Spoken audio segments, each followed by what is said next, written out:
Good morning students. BSc part second physics paper third optics की lectures series का ये first lecture है। जैसा आपको पता है कि ऑप्टिक्स में जो व्यतिकरण इंटरफेरेंस है ये यूनिट 1 और यूनिट 2 दोनों में स्प्रेडेड है। हम अभी स्टार्टिंग के लेक्चर्स के अंदर यूनिट 1 से रिलेटेड टॉपिक्स की बात करेंगे। व्यतिकरण वैसे क्लास 12th में आपने पढ़ रखा है और उससे पहले आपने क्लास 11th में भी तरंगों में व्यतिकरण के बारे में बात की। हम व्यतिकरण में सबसे पहले बात करते हैं प्रिंसिपल ऑफ सुपरपोजिशन, अध्यारोपण का सिद्धांत।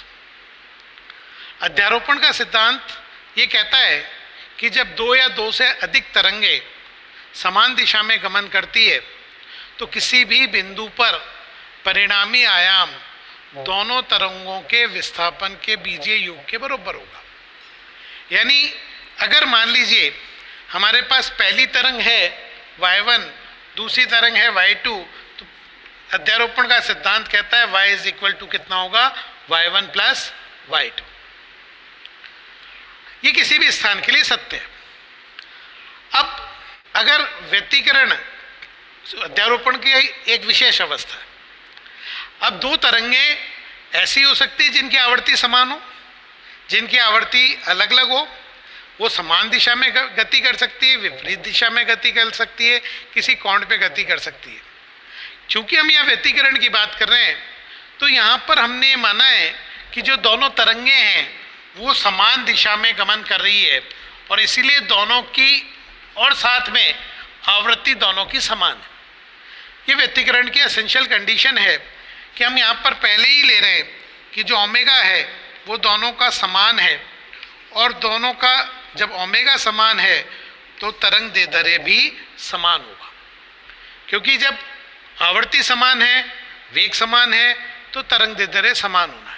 तो हमने पहली तरंग ली है जिसका आयाम a1 है, sign omega t minus k x. इसी तरह से दूसरी तरंग को मैं ले रहा हूँ y2 is equal to a2 sine omega t minus k x plus phi. मान लीजिए इन दोनों के मध्य कलांतर फाई है तो उस अवस्था के अंदर ये पहली तरंग है और ये दूसरी तरंग है। अब किसी भी स्थान पर जो परिणामी तरंग होगी या परिणामी होगा वो इन दोनों के बीजीय योग के तुल्य है, अर्थात a1 sine omega t minus k x plus a2 sine omega t minus k x plus five.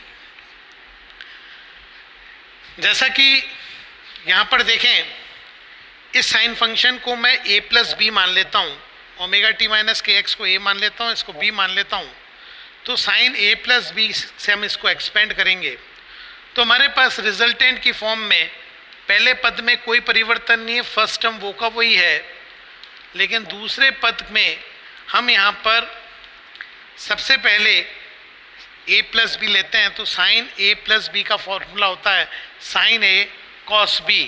Sign a का मतलब sine omega t minus k x cos phi plus दूसरा पद आता है कॉस a साइन b, अर्थात cos omega t minus k x sine phi. इन दोनों के अंदर हमारे फंक्शन जो t और x पे बेस्ड फंक्शन है वो समान है, तो इसमें कॉमन ले लेते हैं तो मेरे पास आ जाएगा a1 plus a2 cos phi sine omega t minus k x plus a2 sine phi cos omega t minus k x. देखिए दोनों के आर्ग्यूमेंट समान हैं। This is just like a sine x plus B cos X. Superposition of two SHM अपने आप में एक SHM होता है। यानी ये जो दो तरंगें हैं इनकी परिणामी भी एक तरंग होगी जिसकी मूल आवृत्ति समान है, मूल तरंग दैर्ध्य समान है, किंतु उसका आयाम परिवर्तित है। और इसका आयाम कितना होगा, तो इसका परिणामी आयाम अगर देखें तो हमारे पास परिणामी आयाम आएगा a1 plus a2 cos phi का whole square plus a2 sine phi का होल स्क्वायर। मैं इसमें कुछ स्टेप डायरेक्ट, क्योंकि हम 11th-12th में कई बार इसको कर चुके हैं। देखिए इसको एक्सपेंड करेंगे तो आएगा a1 फर्स्ट का square a1 square, second term का square a2 square cos square phi, but यहाँ पर भी आ रहा है a2 square sine square phi. इन दोनों में a2 स्क्वायर मैं कॉमन ले लेता हूँ तो अंदर बच जाएगा cos square phi plus sine square phi, that is equal to 1। तो सिंपली यहाँ बच गया a2 स्क्वायर और एक टर्म आ जाएगी 2a1 a2 कॉस फाई। यहाँ से देखिए कि जो परिणामी आयाम है ये डिपेंड कर रहा है फाई पे। फाई के अलग अलग मान के लिए परिणामी आयाम अलग अलग है। फाई मीन्स कलांतर, और कलांतर कहीं ना कहीं पथांतर से जुड़ा हुआ है। तो हम ये कह सकते हैं कि जब दो तरंगें, हम व्यतिकरण के एस्पेक्ट में बात कर रहे हैं, दो समान आवर्ती समान तरंग दैर्ध्य की तरंगें समान दिशा में गमन करती है, तो किसी बिंदु पर जो परिणामी आयाम है वो फाई का फलन है। अब हम यहाँ पर कुछ विशेष परिस्थिति पे जाते हैं। जब फाई का मान 0, 2 पाई, 4 पाई अर्थात 2n पाई है, तो उस अवस्था में परिणामी आयाम अधिकतम है। और वो कितना है आप देख सकते हैं, कॉस थीटा का मान उस अवस्था में कॉस फाई का मान 1 हो जाएगा, और कॉस फाई का मान 1 होगा तो ये हो जाएगा a1 प्लस a2 का, यानी उस जगह अधिकतम आयाम होगा। दोनों तरंगों के आयाम जुड़ गए। ऐसे ही जिस जगह कॉस फाई का मान न्यूनतम है, ध्यान दें न्यूनतम -1 होगा, शून्य नहीं। ये वो बिंदु है जहां फाई पाई, 3 पाई, 5 पाई यानी 2n-1 पाई, पाई का ऑड मल्टीपल है। इन स्थानों पर a मिनिमम होगा और ये कितना होगा a1 माइनस a2। मीन्स जहां जहां फाई का मान 0, 2 पाई, 4 पाई, 6 पाई होगा वहां पर संपोषी व्यतिकरण होगा, इसे हम कंस्ट्रक्टिव इंटरफेरेंस कहते हैं, और वहां आयाम अधिकतम होगा। और जहां जहां फाई का मान पाई, 3 पाई, 5 पाई, 7 पाई यानी पाई का ऑड मल्टीपल होगा, वहाँ विनाशी व्यतिकरण होगा, वहाँ परिणामी आयाम न्यूनतम होगा। यहाँ में ध्यान होना चाहिए कि जो पथांतर है वह अपने आप में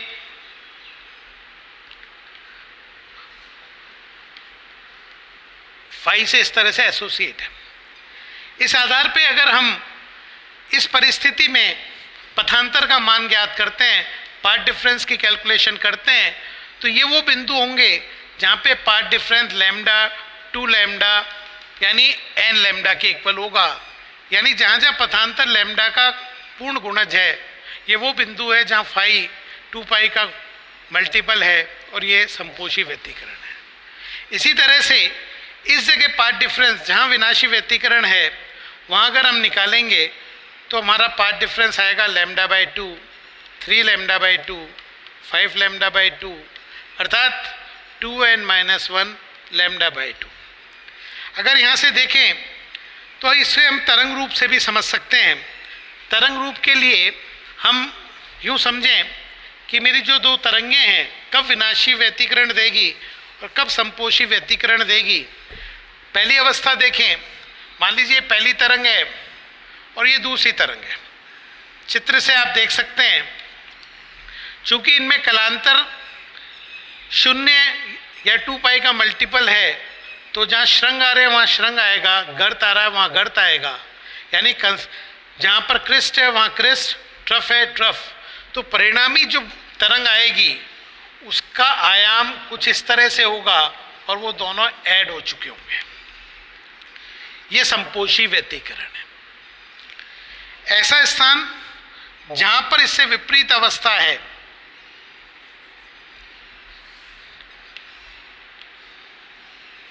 यानी दूसरी तरंग इससे विपरीत कला में है, यानी जहाँ श्रृंग आ रहा है वहाँ गर्त है और जहाँ गर्त आ रहा है वहाँ श्रृंग है, तो इस अवस्था में जो परिणामी तरंग आएगी वो विनाशी व्यतिकरण होगी और यहाँ पर आयाम होगा a1-a2। ये हम ग्राफिकली समझ सकते हैं। अगर इस पहले हिस्से को आज के लेक्चर में बात करें, इसको हम कंक्लूड करें, तो हम ये कह सकते हैं जब दो समान आवर्ती की तरंगें समान दिशा में गमन करती है और उनका कालांतर समय के साथ नियत है, तो अध्यारोपण के सिद्धांत से जिस जिस बिंदु पर पथांतर लैम्डा का पूर्ण गुणज होगा, अर्थात कालांतर 2 पाई का गुणज होगा, वे बिंदु संपोषी व्यतिकरण के होंगे, वहां पर आयाम अधिकतम होगा, अर्थात तीव्रता भी अधिकतम होगी। दूसरी बात, वे बिंदु जहां पे पथांतर λ/2 का विषम गुणज होगा, अर्थात λ/2, 3 λ/2, 5 λ/2 इत्यादि, उन बिंदुओं पर कालांतर पाई का विषम गुणज होगा, और ये वो बिंदु होंगे जहाँ पर परिणामी आयाम न्यूनतम होगा, अर्थात तीव्रता भी न्यूनतम होगी। इसे हम विनाशी व्यतिकरण कहते हैं। यहाँ इस बात को बिल्कुल दिमाग में साफ रखें कि हमारे जिस जिस बिंदु पे ये शर्त है वही विनाशी और संपोषी व्यतिकरण है। ऐसे बिंदु भी आ सकते हैं जहाँ पाथ डिफरेंस λ/4 हो, λ/8 हो, 3 λ/7 हो, मीन्स कोई आर्बिट्री वैल्यू हो, तो वहाँ बिंदु पे अध्यारोपण का सिद्धांत तो फॉलो होगा। वहाँ की तीव्रता हम इस सूत्र से निकाल सकते हैं, यहाँ से आयाम निकालेंगे, तीव्रता निकालेंगे, लेकिन वो विनाशी और संपोषी व्यतिकरण के बिंदु नहीं होंगे। अब बात हम करते हैं तीव्रता की, तो हमने यहाँ आयाम की बात करी, तो तीव्रता का क्या होगा? तीव्रता सदैव आयाम के वर्ग के समानुपाती होती है, यानी आई मैक्स हो जाएगा k times a1 plus a2 का होल स्क्वायर, इसी तरह से आई मिनिमम हो जाएगा k times a1 minus a2 का होल स्क्वायर। न्यूमेरिकल्स जो आते हैं उनके हिसाब से ये रेशियो के प्रश्न इंपॉर्टेंट होते हैं कि अधिकतम से न्यूनतम तीव्रता का अनुपात क्या होगा। तो यहाँ सूत्रों के अलग अलग रूप हो सकते हैं। पहला है जब आयाम दे रखा है, दूसरा है जब आयाम का अनुपात दे रखा है, और तीसरा है जब तीव्रता के रूप में दे रखा है, अर्थात दोनों की तीव्रता दे रखी है। तो ये हम यहाँ पे न्यूमेरिकल्स जब यूज़ कर सकते हैं। इस तरह से आवश्यकता अनुसार हम इन सूत्रों से तीव्रताओं का अनुपात ज्ञात कर सकते हैं। इसी से हम एक कंडीशन को समझने की कोशिश करते हैं। हम कई बार कहते हैं कि व्यतिकरण के लिए बाकी शर्तें तो है, लेकिन एक प्रेफरेबल कंडीशन है कि दोनों के आयाम लगभग समान हो, मीन्स दोनों तरंगों के आयाम लगभग समान हो। ऐसा क्यों? मैं यहाँ पर 3 उदाहरण लेता हूँ। पहला उदाहरण है जिसके अंदर प्रथम तरंग का आयाम 10 इकाई है और दूसरे का 1 इकाई है। इसी तरह से दूसरी कंडीशन लेता हूँ जब पहले का आयाम 10 है और दूसरे का आयाम 8 है। तीसरा लेता हूँ जब दोनों के आयाम समान है। इन 3 अवस्थाओं में हम कैलकुलेट करके देखते हैं कि आई मैक्स और आई मिनिमम का रेशो क्या होगा। पहली अवस्था के अंदर जब दोनों के आयाम में 10 और 1 है, यहाँ पर मान रखेंगे तो अधिकतम से न्यूनतम हमारा हो जाएगा 11/9 का होल स्क्वायर, अर्थात 121/81। दूसरी अवस्था में जब आयाम 10 और 8 है तो अधिकतम से न्यूनतम तीव्रता का अनुपात मैक्सिमम टू मिनिमम इंटेंसिटी का रेशियो हो जाएगा 18/2 का होल स्क्वायर, 324/4। तीसरी अवस्था है जहाँ दोनों का आयाम 10 है, तो आप देखिए अधिकतम हो जाएगा 20/0, यानी 400/0। इसको समझने की आवश्यकता है। हमारे पास तीव्रता जो अधिकतम है वो 10 ही, आयाम 10 ही है, लेकिन अधिकतम की तीव्रता देखिए यहाँ 121 है, 324 और 400 है। स्पष्ट है इससे लगभग 3.5 गुना चमक है यहाँ पर। और न्यूनतम की बात करें तो यहाँ बिल्कुल डार्कनेस है, यहाँ बहुत हल्की सी इंटेंसिटी, यहाँ बहुत ज़्यादा है।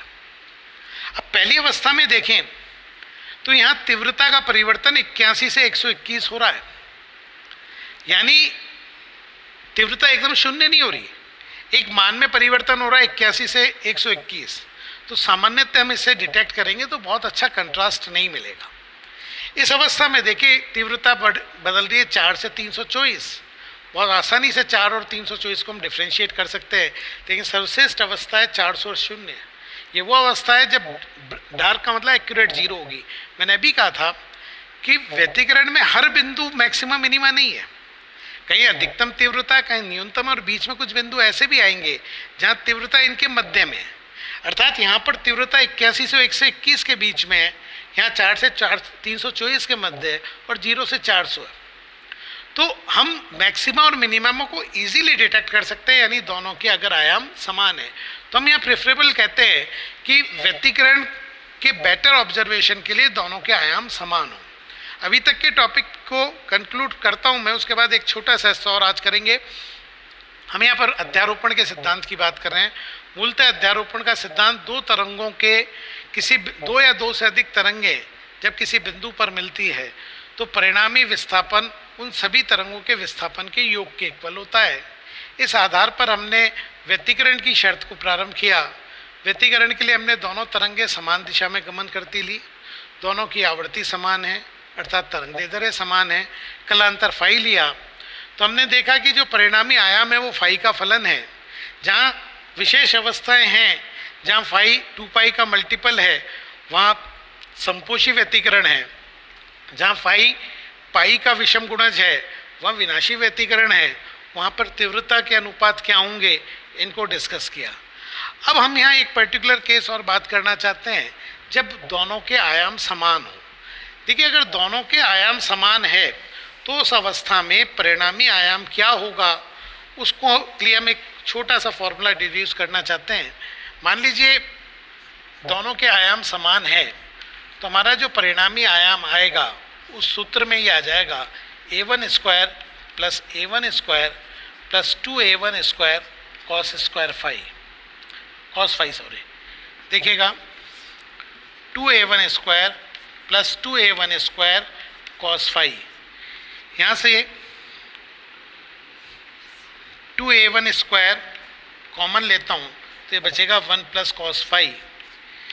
हाफ एंगल की टर्म में लिख सकते हैं दिस इज 2 कॉस स्क्वायर 5/2 और हमारे पास परिणामी आयाम आ जाएगा 2a1 कॉस 5/2।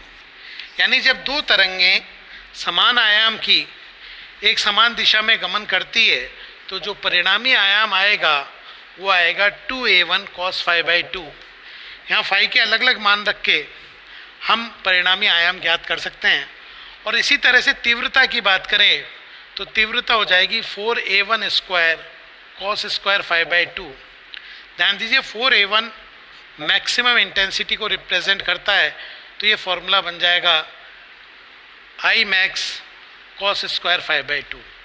ये हमारे लिए एक इम्पॉर्टेंट क्वेश्चन बनता है न्यूमेरिकल के पर्पज से कि हम किसी फाई के बिंदु पर परिणामी तीव्रता क्या होगी। यहाँ हमने कंडीशन ली है कि दोनों के आयाम समान है तो परिणामी तीव्रता क्या होगी। हम कुछ बिंदु निकाल कर देखते हैं। हम यहाँ पे बात करें फाई का मान 0 है, π/2 है, सॉरी π/3 लेता हूँ, π/2 लेता हूँ, पाई लेता हूँ। आप यहाँ से तीव्रता के मान ज्ञात कर सकते हैं। पहली अवस्था में आई कितना आएगा, पहली अवस्था में जब फाई का मान 0 रखेंगे cos 0 का मान 1 होता है यानी यहाँ तीव्रता अधिकतम होगी, यानी ये कंस्ट्रक्टिव इंटरफेरेंस है।